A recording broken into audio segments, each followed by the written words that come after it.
अस्सलाम वालेकुम व्यूअर्स, मैं हूं समीना पाशा। व्यूअर्स, आज जब आपसे बात हो रही है तो बहुत कुछ बदल चुका है, बहुत कुछ बदलने वाला है और बहुत कुछ बदलने का इशारा मिल चुका है, बल्कि इशारे मिल चुके हैं।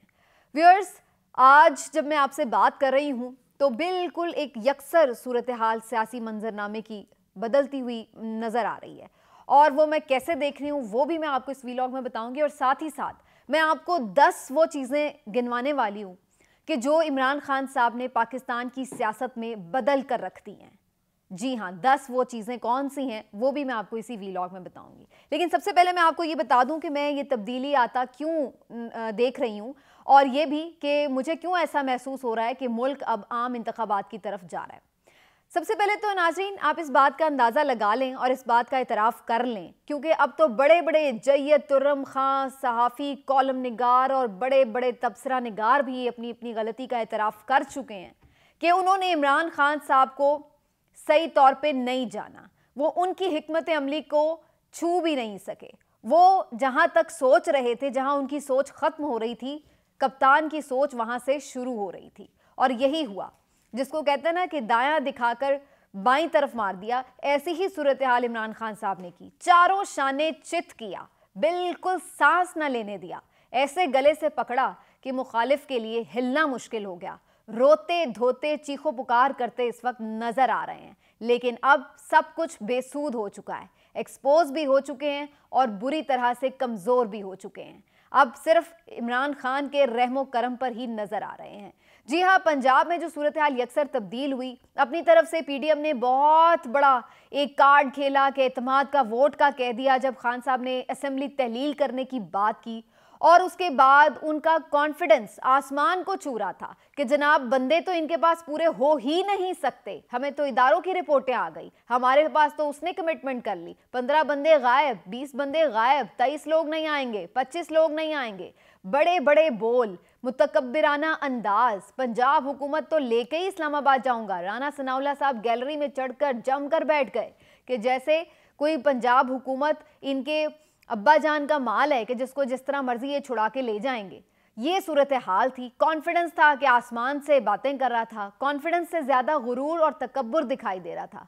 और जनाब ये सब कुछ हो रहा था और ऐसे में इमरान खान अपनी हिकमत अमली तरतीब दे रहा था। इमरान खान साहब ने बहुत ही जबरदस्त कारी वार से इनको एक ही वार से चारों शाने चित करके घुटना ऊपर गर्दन के दे रखा है। ये सूरत हाल हुई है। सामने से उन्होंने इस कॉन्फिडेंस से नहीं कहा कि हाँ बस ठीक है, आते थे उनके मेंबर्स कह देते थे हाँ जी हमारे मेंबर्स हैं, हम ले लेंगे एतमाद का वोट, ये वो, लेकिन आखिर तक धोखे में रखा।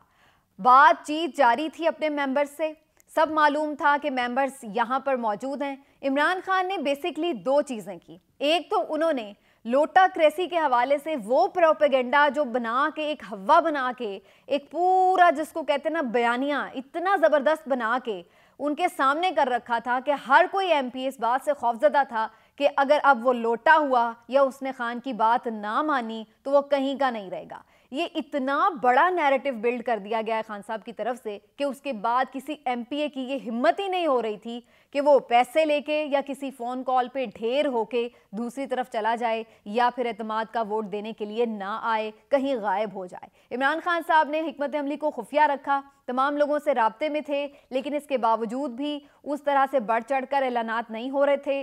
जो तारीख का तयन था वो भी एक हफ्ता पहले हो चुका था और सिर्फ जो 4-5 करीबी लोग थे जिसमें फवाद चौधरी साहब, असद उमर साहब, परवेज़ खटक साहब, सब्तैन खान साहब, इस तरह के जो लोग थे बिल्कुल करीबी, सिर्फ उनको मालूम था कि 11 तारीख को परवेज़ इलाही साहब एतमाद का वोट लेने जा रहे हैं और उन्होंने किसी को ये चीज़ डिस्क्लोज़ नहीं की। और ये बड़ी ही कामयाब हिकमत अमली थी, क्योंकि अगर ये चीज़ डिस्क्लोज़ हो जाती, अगर 4-5 दिन का वक्त बीच में मिल जाता तो यकीनी तौर पर किसी न किसी तौर पे कोशिश करके किसी न किसी एमपीओ को पीछे रोक लिया जाता और एतमाद का वोट शायद परवेज़ इलाही साहब हासिल करने में कामयाब ना होते। लेकिन इमरान खान साहब ने इस सारे मामले को खुफिया रखा, बिल्कुल किसी को हवा नहीं लगने दी और फिर 11 तारीख को अचानक ही ये सरप्राइज दे डाला। शाम के वक्त अचानक ही कहा गया कि इम्कान है और फिर उसके बाद रात गए अगली तारीख यानी 12 जनवरी को एतमाद का वोट भी ले लिया पूरे 186 अरकान के साथ, जो कि मतलूबा तादाद थी।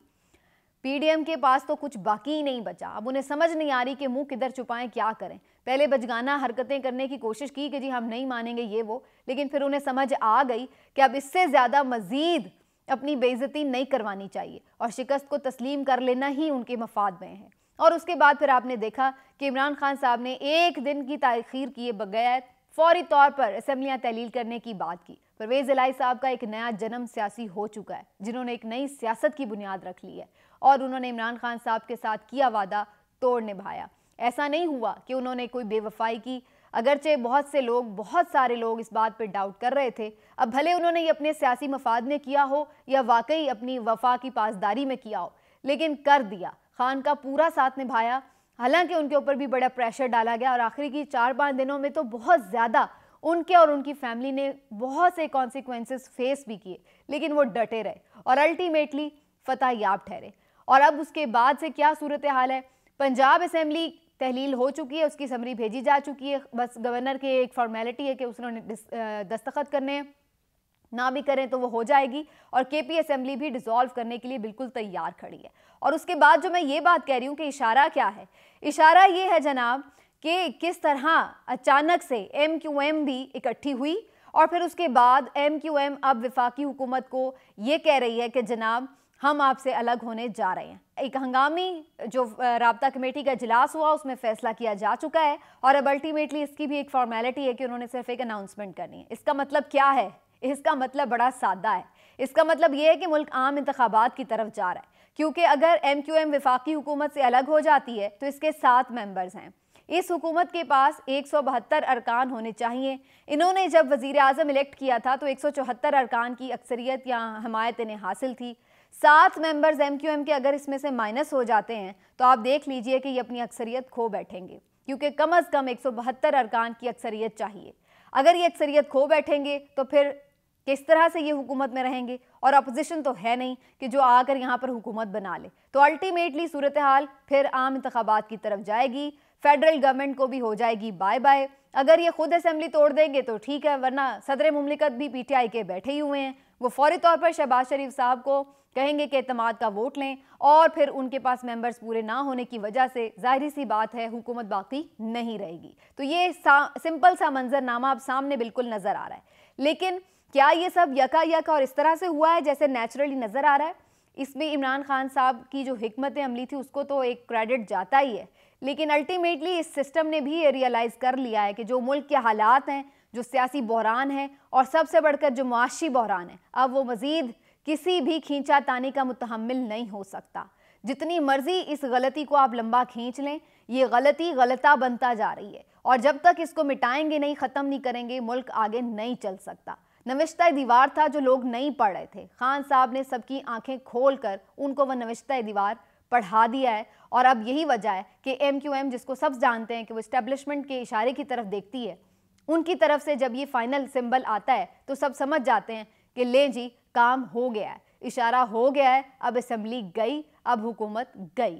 और MQM की तरफ से ये ऐलान जब भी होगा तो इसका मतलब यही है कि अब बात जो है वो आम इंतखाबात की तरफ जा रही है। वैसे भी 2 असेंबलियां डिसॉल्व करके इमरान खान साहब ने प्रेशर इतना बढ़ा दिया था कि अब इनके पास कोई और चारा ही नहीं था। PMLN वाले भी अपने जो अंदरूनी इजलास हैं उसमें ये सब बातें डिस्कस कर चुके हैं और उन्हें पता है कि खान साहब घसीट कर इन लोगों को इलेक्शन की तरफ लेकर जा रहे हैं, ले जाने में कामयाब हो रहे हैं और अब इनके पास कोई ऑप्शन नहीं बची, ना ही आईनी और ना ही कानूनी। और अब लग रहा है कि जो बाकी भी ताकतें हैं वो ये समझ चुकी हैं कि इन सब को पिछाड़ के रख दिया इमरान खान ने और उसकी बात माननी ही पड़ेगी, क्योंकि उसके साथ है जमहूर की आवाज़ और यही इस वक्त रैशनैलिटी की आवाज़ भी दिखाई दे रही है। आइंदा चंद दिनों में आप देखेंगे कि किस तरह छोटी छोटी और चीज़ें होती अल्टीमेटली ये चीज़ हो जाएगी। PMLN की क़यादत के अंदर से ये आवाज़ें बड़ी उठी कि जनाब नवाज शरीफ साहब बड़े बरहम हुए कि पंजाब में ऐसा क्यों हो गया। तो मुझे तो लगता है कि PMLN की क़यादत जो है उसके ऊपर कारकुनान और सेकंड ईयर लीडरशिप को बरहम होना चाहिए था, वज़रा को बरहम होना चाहिए था कि आपने क्या लावारिस समझा हुआ है पार्टी को।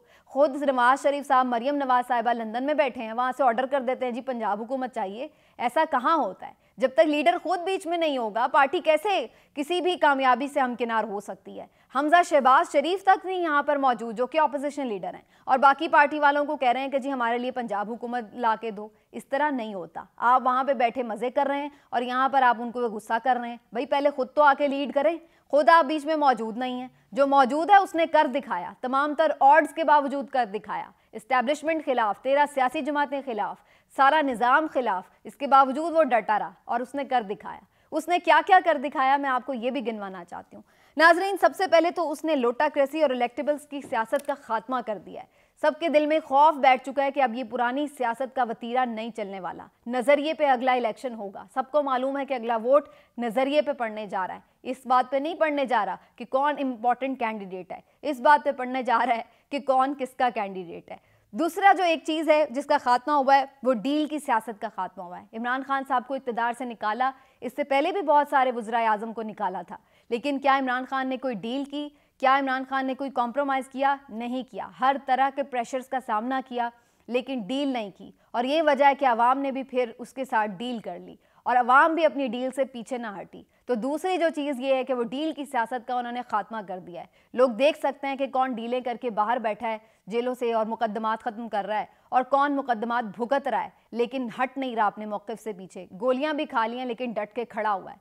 तो लोग भी इस चीज़ को अब देख रहे हैं कि डील की सियासत किसने की और किसने नहीं की। तीसरी जो चीज़ है, एक मिथ कि इस्टेब्लिशमेंट के आगे कोई नहीं खड़ा हो सकता। इमरान खान साहब ने इस मिथ को भी गलत साबित कर दिया है। सब ने देख लिया है कि इस्टेब्लिशमेंट जितनी मर्जी ताकतवर हो, लेकिन अगर उसके सामने भी आप खड़े हो जाएंगे तो फिर आप मुकाबला कर सकते हैं। ताकतवर सिर्फ उस वक्त तक ताकतवर है जब तक आप ताकत से उसका हाथ नहीं रोकते। जालिम उस वक्त तक जुल्म कर सकता है जब तक आप जालिम जुल्म का हाथ नहीं रोकते। जब तक आप जुल्म बर्दाश्त करेंगे वो करता जाएगा। अगर एक दफ़ा खड़े हो जाएंगे तो डर जाता रहेगा, और वो डर चला गया है।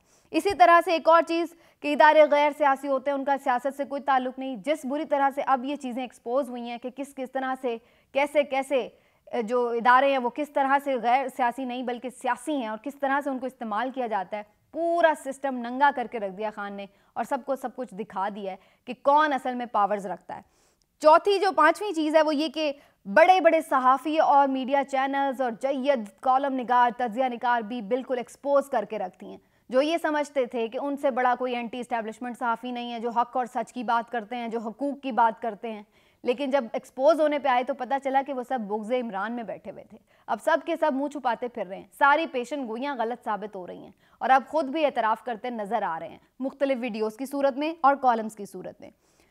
छठी जो चीज़ इमरान खान साहब ने साबित की वो ये कि चैनल्स माफिया हैं और इनकी मिथ ख़त्म कर दी है ये कहने की कि जनाब जिसको चैनल एक्सपोज कर देंगे या उसके खिलाफ प्रोपेगेंडा कर देंगे तो अवाम उस तरफ चली जाएगी। अब ऐसा नहीं है। जो चैनल्स कहेंगे अवाम उस तरफ नहीं जाएगी। जो हक सच की बात कहेगा अवाम वही चैनल देखती है और उसी चैनल की बात मानती है। बड़े बड़े चैनल्स अपनी क्रेडिट और क्रेडिबिलिटी खो चुके हैं और अब लोग उनकी बात मानने के लिए तैयार दिखाई नहीं दे रहे। उनके सारे प्रोपेगेंडे नाकाम हुए और लोग फिर भी इमरान खान के साथ खड़े रहे, भले उन्होंने उनके खिलाफ कितना ही प्रोपेगेंडा क्यों ना किया हो। सातवीं जो चीज़ इमरान खान साहब ने की वो ये कि ये तो वैसे इमरान खान साहब ने की, ये खुद शहबाज शरीफ साहब ने की, वो ये कि शहबाज शरीफ बड़े बेहतरीन एडमिनिस्ट्रेटर हैं। ये मिथ भी उन्होंने खुद ही ख़त्म कर दी। जब वो पंजाब से वफाक में आके बैठे, वज़ीर आज़म बने, तो सबको पता चल गया कि वो कितने काबिल हैं। एक चीज़ भी, एक बहरान का भी वो खात्मा नहीं कर सके। एक जगह भी कहीं ऐसा नहीं लगा कि कोई स्ट्रॉन्ग बंदा बैठा हुआ है जो मुल्क संभाल सकता है। और जो अभी हाल ही में ताज़ा सर्वे IRIS का आया है उसमें 0% लोग हैं जो ये समझते हैं कि शहबाज शरीफ साहब मुल्क को बहरान से निकाल सकते हैं। तो शहबाज शरीफ साहब का भी जो एक बुत बना हुआ था कि वो पता नहीं कोई क्या चीज़ है, वो सारा अब टूट के पाश पाश हो चुका है। फिर जरदारी सबसे बड़े सियासतदान हैं, बड़े कोई गेम मेकर हैं। सब ने देख लिया कि उन्होंने नवाज शरीफ साहब को तो बहुत नुकसान पहुंचाया, लेकिन इमरान खान को बहरहाल वो नुकसान पहुंचाने में नाकाम रहे हैं। वो अपनी मकबूलियत खो नहीं सके और वो अपनी मकबूलियत उसी तरह बरकरार भी रखे हुए हैं, बल्कि बढ़ती चली जा रही है। तो आठवीं जो चीज़ उन्होंने प्रूव की वो ये कि जरदारी साहब सबसे बड़े सियासतदान हैं या कोई बड़े जादूगर हैं मफाहमत के, वो सब ज़ीरो हो गया। नौवीं चीज़ जो इसहाक डार साहब मईशत के बड़े तुरम खां बनते थे कि जैसे वो आएंगे तो मईशत में जादू चलाएंगे, वो भी सबके सामने एक्सपोज हो गया। एक चीज़ भी वो ठीक करने में नाकाम रहे हैं। और 10वीं चीज़ जो इमरान खान साहब ने सबसे इम्पॉर्टेंट इस्टेब्लिश कर दी है वो ये कि अवाम सबसे ज़्यादा ताकतवर हैं। अवाम बेवकूफ़ नहीं है। ना तो आप अवाम को बेवकूफ़ बना सकते हैं ज़्यादा देर, और ना ही अवाम की ताकत को आप माइनस कर सकते हैं। क्योंकि अगर ये MPA आज इमरान खान के साथ खड़े रहे थे तो उसकी वजह पीछे वो जमहूर था जो इमरान खान के साथ खड़ा था। उनको देखते हुए ही MPS को पता था कि हम यहाँ से हिले तो हमारा कोई सियासी मुस्तकबिल नहीं है।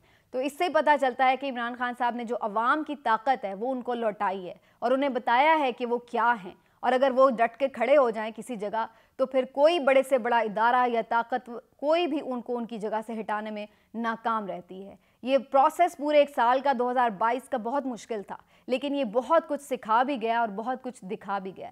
देखते आने वाले दिनों में हमारी नज़र रहेगी कि सूरत हाल किस करवट बैठती है, लेकिन बज़ाहिर अब मुल्क आम इंतखाबात की तरफ जा रहा है। मिलते हैं अगले वीलॉग में, अपना ख्याल रखिए। अल्लाह हाफ़िज़।